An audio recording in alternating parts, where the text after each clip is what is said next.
Hello, everybody, and welcome to a brand new panel to play that was dropped by AMG earlier today. Super excited to break this down because it is Mephisto, and I have been really excited for this character to release. We've seen a little bit of things he's going to be doing through some cards and things like that that have been revealed already, but I believe today they're showing the actual stat card and things like that. I haven't actually scrolled through this at all yet, so I have no idea what's coming.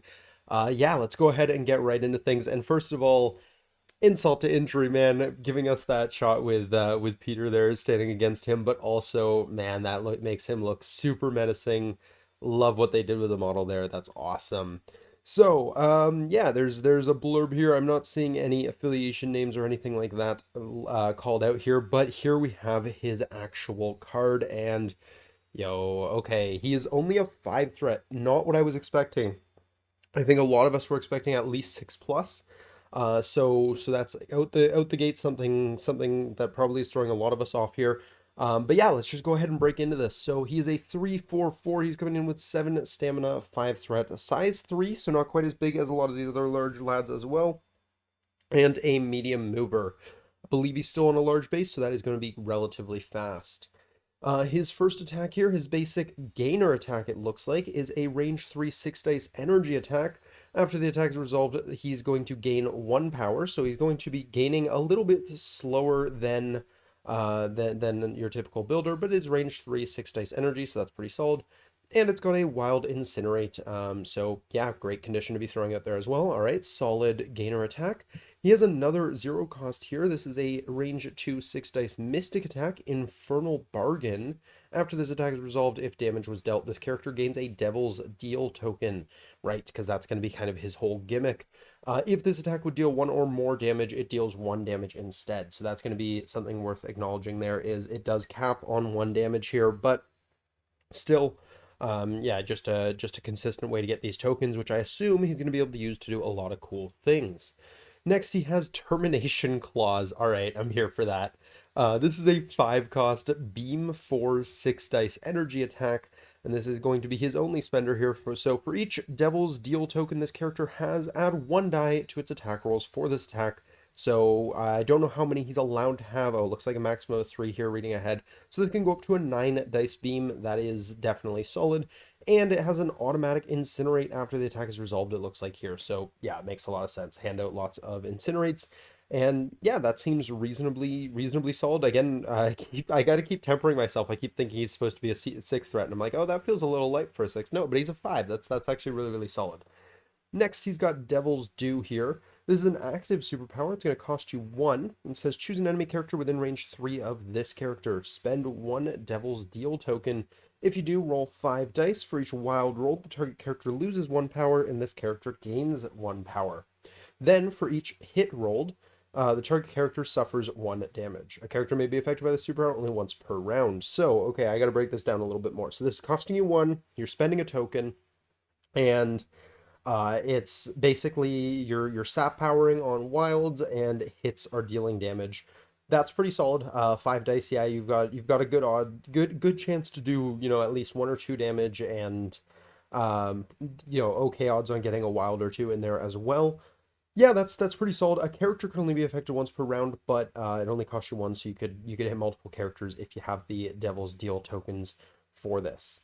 Um, interesting template on this, because you can technically start to use the superpower, then not spend the token, and then just not get the rest of the thing. So obviously you don't want to do that, but maybe there's niche situations where that's useful. Next, he has How Can I Be of Service? This is a 2 cost active superpower. Choose an enemy character within range 3. Place this character within range 1 of it. Then this character makes an Infernal Bargain attack targeting that character. The superpower can only be used once per round. This is really interesting because this doesn't actually take an action. So you're going to teleport to an enemy character. You're going to get to make a free 6 dice mystic attack in them that can only deal 1 damage.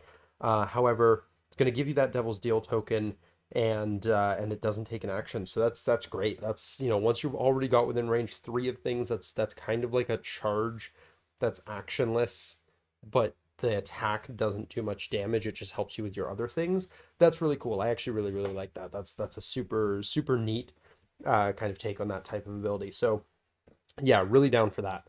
Next, he has Meet My Associate. This is a 1-cost reactive. When this character is targeted by an attack, it may use this superpower. Spend 1 Devil's Deal token. If you do, choose another allied character within range 3, place it within range 1 of this character, and they become the target of the attack, regardless of range and line of sight. Great, love it. Yeah, he's gonna throw his attacks on anyone else. He's gotta spend his deal tokens, but yeah, that's super flavorful. I'm here for that. And range 3, so you've got a lot to play with that, especially if he is on a large base. That's a huge area. It's only costing you 1. Punching this guy is going to be a pain, which makes sense because his defensive stats are nothing incredible here. They're not, he's not going to be one shot or anything like that, but not too crazy. Next, he has Demonic Contract, so he's allowed to have up to 3 Devil's Deal tokens at any time, and he begins the game with 1, so that is nice. He's obviously going to need those a lot. And during the power phase, he gains 1 power for each token he has. So yeah, that's pretty solid. He can gain potentially 4 power in a round. Starting the game, he's going to be starting with 2, and as long as you're being somewhat smart, he'll have at least 2 power every round. So that's pretty solid. Yeah, that makes sense. Nice little extra bonus for having those tokens as well on top of, all the other things that they do for you. Next, he has the immunities to Incinerate and Poison. Incinerate, no surprise there, and Poison, sure, why not? Yeah, I mean, Incinerate's gonna be nice for him because he doesn't have, like we said, not the best defensive stats in the world. Weirdly enough, I actually don't think he's going to be too badly affected by stuff like stuns either, especially since his attack is only a gainer here and stuff like that, so that's pretty solid.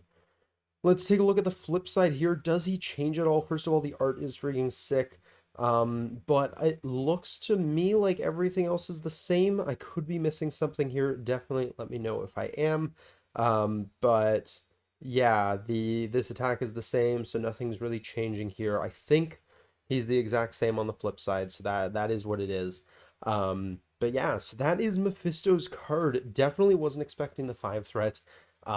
Seems really cool. I'm very curious to see kind of what other things are coming around him, and I'm assuming, just based on the amount of scroll bar I still have left on this document here, that there is a reasonable amount of more things in this thing here. So yeah, let's go ahead and take a look at some of that. All right, scrolling down just a tiny bit, we get to the Up the Ante Tactics card. I think this might have been one of the ones that they already shown off, but honestly, I don't remember those very well, so we're going to go ahead and go through it anyways. So this is Up the Ante. It's an unaffiliated reactive card where another allied character would deal damage to an enemy character with an attack. An allied Mephisto, Lord of Temptation, may play this card.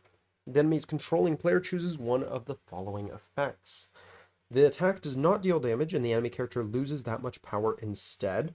Okay, for the remainder of the game, Mephisto, Lord of Temptation, may have up to 5 Devil's Deal tokens instead of the normal 3, and then he immediately gains 2.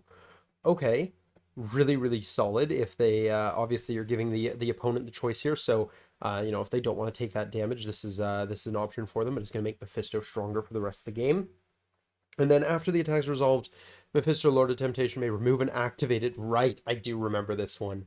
Removes the activated token from himself, and if he does not, if he maybe hasn't activated or something, return this card to your available cards instead of discarding it, and this card may be played again this game. Yeah, that's really interesting. It's interesting that you can just kind of choose to, your opponent can pick this one, and if you really want this one, you can just be like, no, you know what, we're gonna try again later. We'll see if we can get a hit that you really don't want to take later. Yeah, this is really cool. I love this. I love the choices he's making your opponent make. This is a really cool card, and this is just 100% Mephisto written all over it. So yeah, I'm super here for that. All right, scrolling down just a tiny bit more, it looks like we do have another one here, and this is Brand New Day. I think this is another one that was shown to us, but once again, my memory on those aren't great, so we're going to take a look at this. And of course, we're going to be very upset because, yeah, they're referencing a storyline that is strongly opinionated within the community. But yeah, so it's an unaffiliated reactive card. When an enemy character would be dazed or KO'd while within range 3 of an allied Mephisto, he may play this card. The enemy character's controlling player chooses one of the following effects. So this is when you would daze or KO an enemy character. Okay.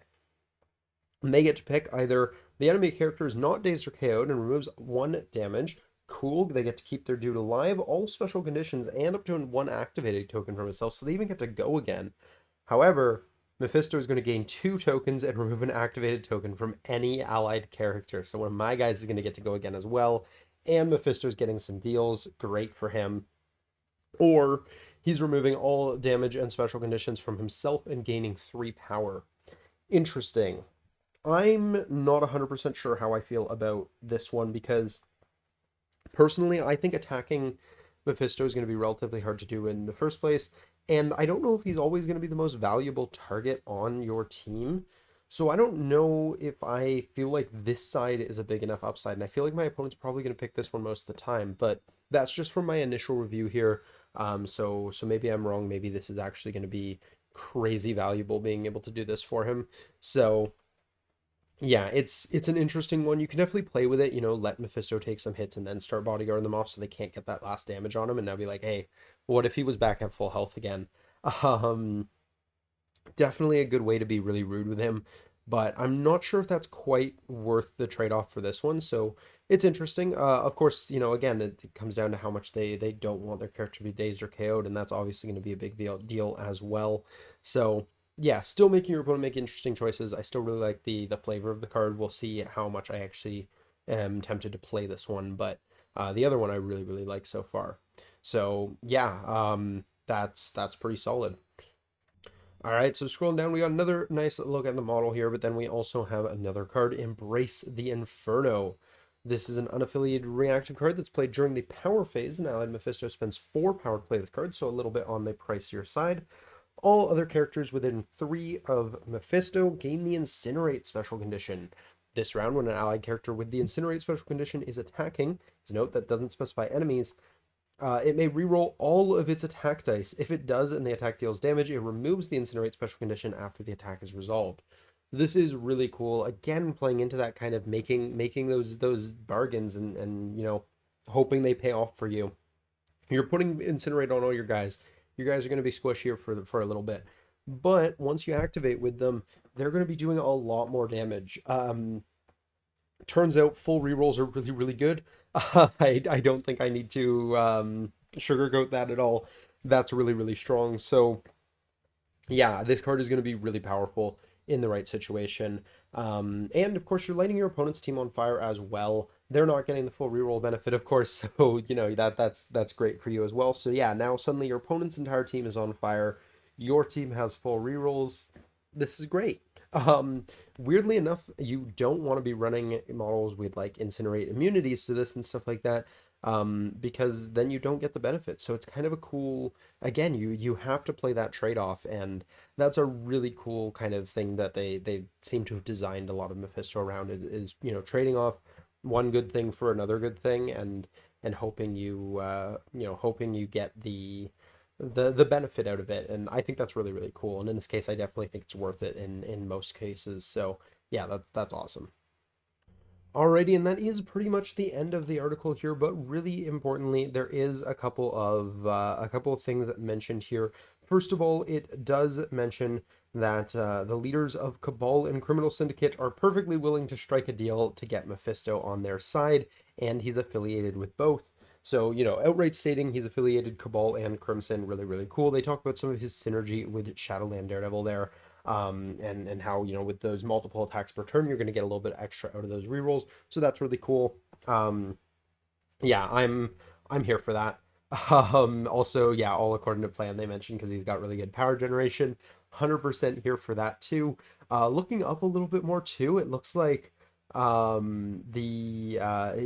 also talking about synergies with Corvus and Proxima, and that's really cool. The husband and wife, to be able to get rid of 2 of those incinerate tokens, that's actually really nice. I definitely like that. So yeah, that's super cool. No, this is really neat. I'm super here for that. Very interesting that we've reached the end of this panel to play and they haven't shown off any form of leadership for him. So obviously that's been a big kind of speculation, is, it's Mephisto, right? He's gonna have his own affiliation, or it'll probably be like Emma's, where it's like a sort of an anyone can play in it sort of thing. But unless they're holding out and saving that for when he drops, which is something they've been doing lately, they've been holding some cards back. They specifically mention the Legion of the Lost.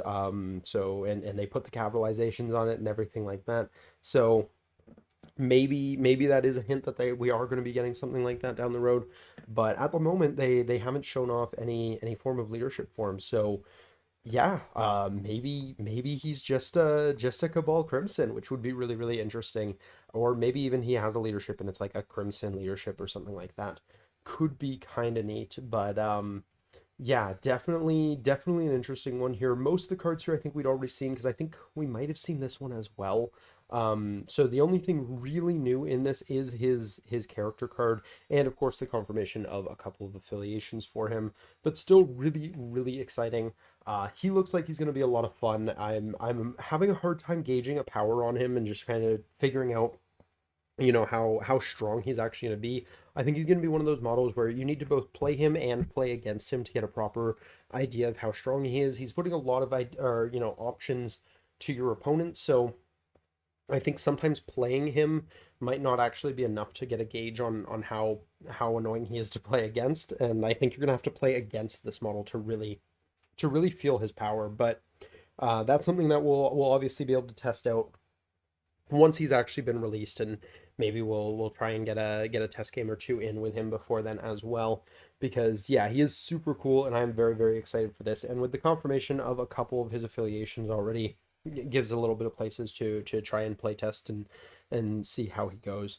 So yeah, actually this is really interesting, because it also talks about some abilities here that we're not seeing in any of these cards. Allowing your opponent to, or allowing you to choose, yeah, forcing your opponent to choose a character to gain Incinerate in exchange for one power. Don't know what that's about. Um, Not seeing that in any of these cards. That's not on this one. So there's definitely stuff they haven't shown us here yet. I'm really, really excited to see what's coming down the road for him. But that is going to do it for what they revealed to us today. Man, this is just a sick photo. Um, but yeah, I hope you guys are as excited as I am. I am very, very excited for Mephisto. I think he's going to be really, really cool. Again, time will tell whether he's good or not. I'm really having a hard time reading him, but I'm very curious to know what you guys are thinking about him right now. I think he's super cool. I think he's very flavorful, and I love the direction they've taken with him. So I'm really, really excited to get him on the table and try him out. I'm also terrified to play against him because I hate making those types of choices. But yeah, seems really really cool. And yeah, I'm super excited. So I hope you guys are as well. But that is going to do it for me for this panel to play breakdown here. So I hope you guys enjoyed. If you did, please do drop a like down below. Subscribe if you're new to the channel. We do reveals and stuff like that whenever they come out. We also have some discussion focused content during the weekdays and some battle reports on the weekends. So if you're a fan of any of that sort of thing, feel free to jump on in. But that's going to do it for this one. So until next time, have a great day, everybody. Peace.